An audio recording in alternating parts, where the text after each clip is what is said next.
விளக்குக்கு பூஜை பாட்டு. விளக்கே விளக்கே திருவிளக்கே வேந்தன் மணிவிளக்கே சீதாதேவி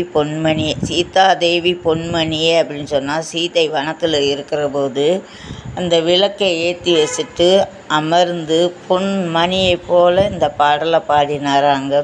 அதுக்கு பேர் தான் சீதாதேவி பொன்மணியே, அந்தி விளக்கே அலங்கார நாயகியே, கந்தி விளக்கே காமாட்சி தாயாரே, பசும்போன் விளக்கு வைத்தேன், பஞ்சு திரி போட்டேன், குளம்போல் எண்ணெய் விட்டேன், கோலமுடன் ஏற்றி வைத்தேன், ஏற்றினேன் நெய் விளக்கு எந்தன் குடிவிலங்கு வைத்தேன் திருவிளக்கை மாளிகையின் தான் உறங்க மாதாவை தரணியில் தான் கண்டு மகிழ்ந்து வந்தேன், மடிப்பிச்சையும் மாங்கல்ய பிச்சையும் தாருமம்மா, பொட்டி நிறைய புஷ்பங்கள் தாருமம்மா, பட்டி நிறைய பால்பசு தாருமம்மா, கொட்டையை நிறைய குதிரையில் தாருமம்மா, அல்லும் பகலும் எந்தன் அண்டையில் நில்லுமம்மா, தாயாரே உந்தன் தாளடி நான் பணிந்தேன், மாதாவே எந்தன் மலரடி